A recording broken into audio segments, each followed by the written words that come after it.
आ जाओ, आराम से आ जाओ। अरे राहुल, ये किसको लेके आ गए? कौन है ये? ये मेरे बचपन का दोस्त है, गांव में रहता है, आज ही शहर आया है। इसका एक्सीडेंट हो गया था और उस एक्सीडेंट में इसकी आंखों की रोशनी चली गई थी। बचपन में इसके माँ बाप भी गुजर गए थे, बेचारा बचपन से अनाथ है और इसकी जन्म से ही जुबान भी कटी थी, ये बेचारा बोल भी नहीं सकता। अच्छा ये बात है, चलो अच्छा किया इसको यहाँ ले आए। अरे घबराओ मत, ये बेचारा अंधा है ना, देख नहीं सकता। खैर तुम ऐसा करो, इसको यहीं से अंदर ले जाओ, मैं ऑफिस के लिए लेट हो रहा हूँ तो मैं यहीं से ऑफिस चला जाता हूँ। ठीक है, और हाँ अच्छे से ध्यान रखना इसका, मैं निकल रहा हूँ। ठीक है, मैं ले जाती हूँ।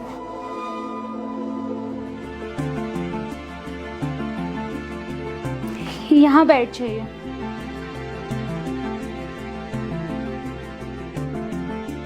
भाभी जी आप कहाँ पर हो? मैं यहीं पर हूँ। आइए बैठिए ना, यहाँ पर खड़ी क्यों हो?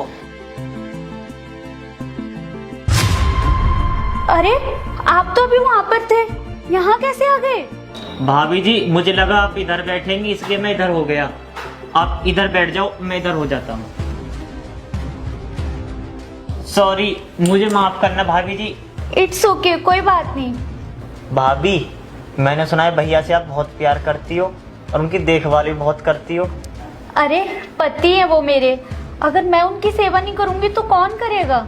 इस घर में मेरे अलावा है ही कौन उनका? फिर मेरा भी ख्याल रखिए ना। देवर जी आप ये क्या कर रहे हैं और आपके कहने का क्या मतलब है? भाभी मेरे कहने का मतलब है मैं इतनी दूर गांव से आया हूँ तो मेरे लिए भी कुछ खाने के लिए बनाइए ना। शाम होने वाले तो मेरे लिए भी कुछ बनाओ ना, चाय पकौड़ी अच्छा सा, मुझे भी अच्छा लगेगा खाने में। हाँ हाँ क्यों नहीं, आप हमारे मेहमान हैं, इस घर में आप पहली बार आए हो। आप बिल्कुल भी चिंता मत करो, मैं आपके लिए बहुत अच्छा खाना बनाऊंगी। नाश्ते में तुम्हारे लिए चाय पकौड़ी बना देती हूँ और डिनर में तुम्हारे लिए अच्छा खाना बनाऊंगी। ठीक है भाभी आप जाइए, मेरे लिए कुछ खाना बढ़िया सा बना देना, मैं तब तक आराम कर लेता हूँ। ठीक है आप आराम कर लीजिए, मैं आपके लिए खाना बना देती हूँ।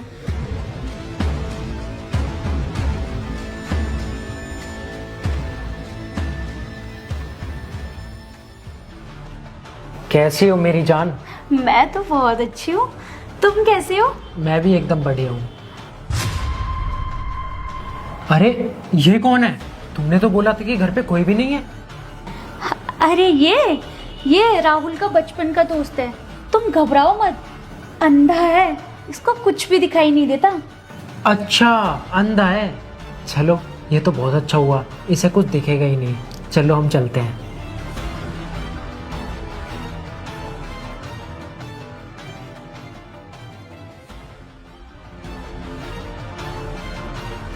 आज तो मजा आ गया बीबी। हाँ बीबी। अरे भाभी जी क्या गिरा है ये? कौन आया है घर पर? कोई नहीं देवर जी, वो बिल्ली थी। अच्छा भाभी ध्यान से, कभी बिल्ली आपका दूध ना पी जाए। मतलब कहना क्या चाहते हो तुम? अरे भाभी मेरा मतलब है जो फ्रिज में दूध रखा है उसे ना पी ले बिल्ली। अच्छा ठीक है। बीबी एक काम करो, तुम जाओ यहाँ से।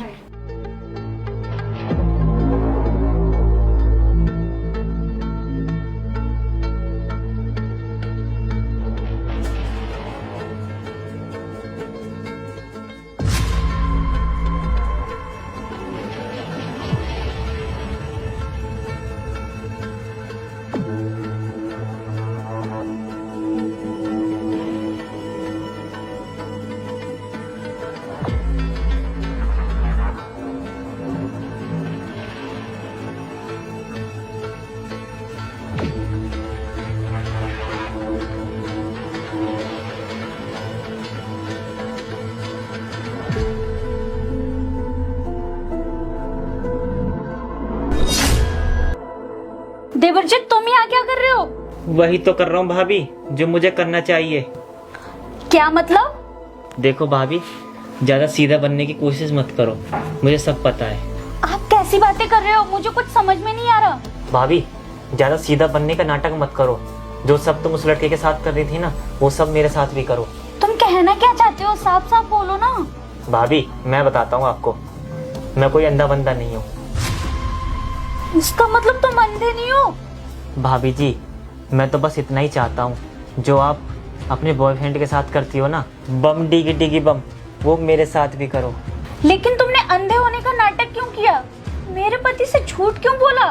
मैं अंधा बंदा नहीं हूँ, ना ही मैंने आपके पति से झूठ बोला है। ये सब नाटक करने के लिए खुद तुम्हारे पति ने बोला था, तो इसलिए जो मैं बोल रहा हूँ वो सब करो मेरे साथ। नहीं करोगी ना तो मैं सब आपके पति को बता दूंगा। देखो मेरे पति को कुछ मत बताना, तुम जैसा बोलोगे मैं वो सब करने के लिए तैयार हूँ। ये हुई ना बात, अब करिए तुमने समझदार औरत वाली बात। चलो भाभी अब आप लेट जाओ।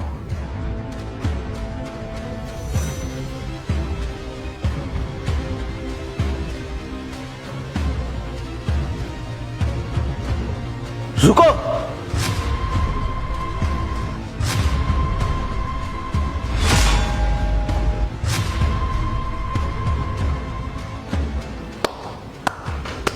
वाह बेटे वाह, मैंने तुझको यहाँ पर इसलिए रखा था ताकि तू मेरी बीवी पर नजर रख सके। कभी वो मेरे ऑफिस जाने के बाद अपने आशिक को तो घर पर नहीं बुलाती है, पर तूने क्या करा, तू खुद ही मेरी बीवी के साथ इतनी गंदी हरकतें कर रहा है।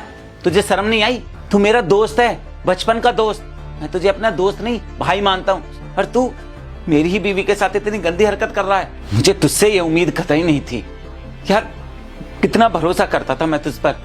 मैं क्या सोचकर तुझे अपने घर में लाया था कि तू ध्यान रख सके कि मेरी बीवी कभी मुझे धोखा तो नहीं दे रही है, और तू खुद मेरी बीवी के साथ मिलकर मुझे धोखा दे रहा है। छी, शर्म आनी चाहिए तुझे खुद पर। राहुल तुम एकदम सही टाइम पे आ गए। देखो ना तुम्हारे ये गांव का दोस्त मेरे साथ क्या कर रहा था। अगर तुम सही टाइम पे नहीं आते तो ये तुम्हारा दोस्त पता नहीं मेरे साथ क्या क्या करता। और पता है राहुल, ये अंधा नहीं है, बस अंधा होने का नाटक कर रहा था। अरे तू तो बस चुप ही रह, मुझे सब पता है तू क्या करती है और क्या नहीं। मेरे सामने ज्यादा झूठा ड्रामा करने की जरूरत नहीं है। अब तेरे बहाने मेरे सामने नहीं चलेंगे, समझी तू? अरे नहीं राहुल भाई, मैंने कुछ नहीं किया।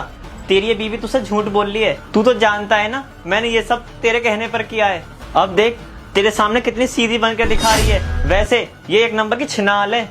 अबे ओ, तू भी चुप कर, मुझे अब तेरी कोई बकवास नहीं सुननी है। मुझे अच्छे से पता चल गया है कि तू मेरी बीवी के साथ कितनी गंदी हरकतें कर रहा था। मैं तुझे अपने सगे भाई से भी बढ़कर मानता था, पर तू मुझे इतना बड़ा धोखा देगा मैं कभी सोच भी नहीं सकता था। अरे मैं क्या सोच कर लाया था तुझे इस घर में कि तू मुझे सच बताएगा, कभी मेरी बीवी मुझे धोखा तो नहीं दे रही है, ध्यान रखेगा तू मेरे घर का। और तूने तो खुद मेरे पीठ पीछे मेरी बीवी के साथ मेरे ही बिस्तर पर इतनी गंदी हरकत की। छी, शर्म आ रही है मुझे खुद को तेरा दोस्त कहने पर तेरी गलती नहीं है। वो कहते हैं ना, हमें कभी भी किसी पर भी आंख मीच कर भरोसा नहीं करना चाहिए, और वही गलती मैंने की। मैंने तुझ पर आंख मीच कर भरोसा करा, पर तूने ही मुझे इतना बड़ा धोखा दिया। अब इससे पहले कि मैं तेरे साथ कुछ कर बैठूं, अभी के अभी मेरे नजरों के सामने से चला जा। मुझे अब तेरी शक्ल भी नहीं देखनी है, समझ आई तुझे? अरे नहीं राहुल भाई, मेरी एक बार बात तो सुन, मेरा कोई कसूर नहीं है इसमें। अरे मैंने तुझसे बोला ना, मुझे अब तेरी कोई बात नहीं सुननी है, और ना ही मैं अब तुझे कोई मौका देना चाहता हूँ, समझा तू? मुझे सब पता चल गया है कि तेरे अंदर कितनी हवस भरी पड़ी है। अरे तू अपनी भाभी के साथ इतनी गंदी हरकत कर रहा था, तुझे शर्म नहीं आई? मैं तेरा बेस्ट फ्रेंड हूँ, और तू अपनी बेस्ट फ्रेंड की बीवी के साथ इतनी गंदी हरकत कर रहा है। तूने ये सब करने से पहले एक बार भी नहीं सोचा? अरे ये तेरी भाभी है, और भाभी माँ समान होती है। भाभी के साथ ऐसा करना, अरे तुम दोनों ने देवर भाभी के इतने पवित्र रिश्ते को बदनाम किया है, इसलिए तुम दोनों की गलती बिल्कुल भी माफी के लायक नहीं है, समझा तू? और ना मुझे तेरी कोई बात सुननी है। अब यहाँ से चुपचाप चला जा, वरना मैं तुझे आज छोड़ूंगा नहीं। समझ में आ रही है तुझे? राहुल भाई मेरी बात तो सुन, ये सब करने के लिए तूने तो बोला था मुझसे। अबे मैंने तुझसे बोला ना, मुझे नहीं सुननी तेरी कोई बात, निकल जा यहाँ से, वरना मैं अभी के अभी पुलिस को फोन करके बुलाऊंगा और बोलूंगा, कंप्लेंट करूंगा कि तूने मेरी बीवी के साथ गंदी हरकत करी है। फिर देखना पुलिस तुझे कैसे घसीट कर लेकर जाती है यहाँ से, और फिर तुझे जेल में डालकर जो तेरी धुनाई करेगी, तब अकल आएगी तुझे कि अपने दोस्त की बीवी के साथ गंदी हरकत करने का क्या अंजाम होता है। अब तू चुपचाप जा रहा है यहाँ से, या अभी फोन करके बुलाऊं पुलिस को? नहीं राहुल भाई, पुलिस को मत बुला, मैं ऐसे ही चला जाऊंगा।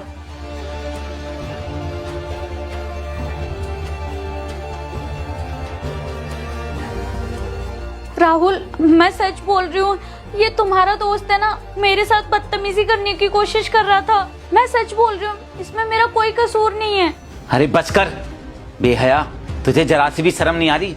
मेरे सामने इतना झूठा बहाना कर रही है, ड्रामा कर रही है जैसे कितनी बड़ी सती सावित्री है। मुझे सब पता है तू क्या कर रही थी और क्या नहीं। तुझे क्या लगता है मुझे मालूम नहीं है कि तेरा कोई आशिक है? मुझे सब पता है, तेरा एक आशिक है और तू रोज मेरे ऑफिस जाने के बाद उसे घर पर बुलाती है, उसके साथ रोज मेरे ही घर में, मेरे ही बेडरूम में गंदी हरकतें करती है। मुझे सब पता है तेरे बारे में। बस मैं तुझे रंगे हाथों पकड़ना चाहता था और इसीलिए मैं अपने दोस्त को लेकर आया था गांव से, ताकि वो मेरे ऑफिस जाने के बाद तुझे गंदी हरकतें करते हुए पकड़े और तेरी वीडियो बना ले। फिर मैं तुझे रंगे हाथों पकड़ूं और तेरी इस वीडियो को तेरे घर वालों के पास भेजूं और उस वीडियो को दिखाकर तेरे सामने जब तेरे घर वालों को बेइज्जती करूंगा ना, तब तुझे एहसास होगा कि अपने पति के साथ इतना बड़ा धोखा करने का क्या अंजाम होता है। समझ में आ रही है तुझे? पर वो कहते हैं ना, इस दुनिया में कोई भी भरोसा करने लायक नहीं है। अरे तुम मेरी बीवी हो, तुम तो हो ही नहीं भरोसा करने लायक। लेकिन वो मेरा दोस्त, वो भी एक नंबर का हरामी निकला। मैं उसे इसलिए लेकर आया था ताकि वो तुम पर नजर रख सके, लेकिन उसने तो तुम्हारी सच्चाई जानने के बाद मुझे बताया नहीं, बल्कि तुम्हारी मजबूरी का फायदा उठाकर तुम्हारे साथ ही गंदी हरकतें करने लगा। कोई भी भरोसे के लायक नहीं है इस दुनिया में। अरे वो तो एक लड़का है और लड़कों की तो फितरत ही होती है कहीं भी मौका लगे वहीं पर चौका मारना। और जब उसने देखा होगा तुम्हें अपने यार के साथ ऐसी गंदी हरकतें करते हुए, तो उसका भी मन डोल गया और उसने खुद प्लान बना लिया तुम्हारे साथ गंदी हरकतें करने का। जबकि मैंने उसे इसलिए रखा था ताकि वो तुम पर नजर रख सके और तुम्हें रंगे हाथों पकड़े और मुझे बताए, और उसने ऐसा नहीं किया, बल्कि वो खुद तुम्हारे साथ गंदी हरकतें करने लगा। अरे चलो, अरे वो तो दूसरा है, मैं उसको क्या करूं जब मेरा खुद का ही खोटा सिक्का निकला। अरे तुम मेरी बीवी हो, तुमसे शादी करके मैं इस घर में लेकर आया हूँ। 7 वचन दिए थे हमने एक दूसरे को, हम एक दूसरे का पूरी जिंदगी साथ देंगे और कभी एक दूसरे के साथ धोखा नहीं करेंगे। और तुमने क्या किया? तुमने मुझे इतना बड़ा धोखा दिया। मेरे ऑफिस जाने के बाद मेरे ही घर में, मेरे ही बिस्तर पर तो अपने दोस्त को रोज बुलाती और उसके साथ इतनी गंदी हरकतें करती। छी, मुझे शर्म आ रही है। मैं तुम्हारा पति हूँ। क्यों किया तुमने ऐसा? क्या कमी रह गई थी मेरे प्यार में, मेरे विश्वास में? मैं दिन रात इतनी मेहनत करता हूँ, किसके लिए करता हूँ? तुम्हारे लिए ही तो करता हूँ ना, ताकि तुम्हारी सारी ख्वाहिशों को पूरा कर सकूं, तुम्हें दुनिया घुमा सकूं। तुमने अपनी ख्वाहिशों की लिस्ट दी है ना मुझे। अरे मैं तुम्हारी उस ख्वाहिशों की लिस्ट को पूरा करने की कोशिश कर रहा हूँ, दिन रात मेहनत कर रहा हूँ ताकि तुमको खुश रख सकूं। और तुम क्या कर रही हो? तुम मुझे मेरे पीठ पीछे इतना बड़ा धोखा दे रही हो। अरे तुमने एक बार भी ये नहीं सोचा, अगर तुम्हारी ये हरकतों के बारे में मुझे पता चलेगा तो मुझ पर क्या बीतेगी, कितना बुरा लगेगा मुझे। तुमने जरा सा भी नहीं सोचा मेरे बारे में, मेरी फीलिंग्स के बारे में, कितना हर्ट होगा मुझे। और एक बात बताओ तुम मुझे, जब शादी से पहले से ही तुम्हें वो लड़का पसंद था, तुम उसके साथ शादी करना चाहती थी, तो तुमने मुझसे शादी क्यों की? अरे मेरी जिंदगी क्यों बर्बाद की? जब तुम उससे प्यार करती थी तो तुम्हें शादी तो उसी से करनी चाहिए थी ना, मुझसे क्यों की? जबकि जब हमारा रिश्ता हो रहा था मैंने तुमसे साफ साफ कहा था, अगर तुम किसी और से प्यार करती हो, कोई और पसंद है तुम्हें, तो मुझे बता दो, मैं तुमसे शादी नहीं करूंगा, क्योंकि मैं तुमसे प्यार करता हूँ और तुम्हारी खुशी में ही मेरी खुशी है। पर तुमने मुझे कभी नहीं बताया। अरे अगर तुम मुझे शादी के बाद भी बताती कि तुम उससे प्यार करती हो, तुम उसके साथ खुश रहती हो, तो मैं तब भी खुशी खुशी तुम्हारी शादी उससे करवा देता और सबसे यही बोल देता कि मेरे ही अंदर कमी थी, इसलिए मेरी बीवी मुझे छोड़कर चली गई। मैं तुम्हारी खुशी के लिए सब कर देता, सारी हदें पार कर देता, पर तुमने जरा सा भी मेरी खुशी के बारे में नहीं सोचा। और इसीलिए अब मैं तुम्हारे बारे में नहीं सोचूंगा। मैं अभी के अभी तुमसे ये रिश्ता तोड़ता हूँ। आज के बाद मुझे तुम्हारी ना शक्ल देखनी है और ना तुम मेरे घर में रहोगी। अभी के अभी निकल जाओ मेरे घर से। राहुल, मुझसे गलती हो गई, प्लीज मुझे माफ कर दो, मुझे एक मौका दे दो, please please Rahul, I am sorry. अरे बहुत हुआ, हम मुझे ना तुम्हारी कोई बात सुननी है, ना ही तुम्हें माफ करना है, ना कोई चांस देना है। और ये सब तुम्हें ये गलती करने से पहले सोचना चाहिए था कि मुझे कितना बुरा लगेगा अगर मुझे तुम्हारी इन गंदी हरकतों के बारे में पता चलेगा, पर तुमने तब नहीं सोचा था। इसलिए अब मैं तुम्हारे बारे में नहीं सोचूंगा और इसलिए तुम्हारी भलाई इसी में है कि चुपचाप मेरी नजरों के सामने से चली जाओ, वरना मैं अभी पुलिस को बुलाऊंगा और फिर वो तुम्हें घसीट कर जब यहाँ से लेकर जाएगी तो वो अच्छा नहीं होगा, समझी तुम? इसलिए तुम्हारी भलाई इसी में है कि तुम आराम से यहाँ से चली जाओ। राहुल, मैं सच बोल रही हूँ, आगे से कभी ऐसा नहीं होगा, बस इस बार मुझे माफ कर दो प्लीज। राहुल, मेरी बात तो सुनो। निकलो मेरे घर से।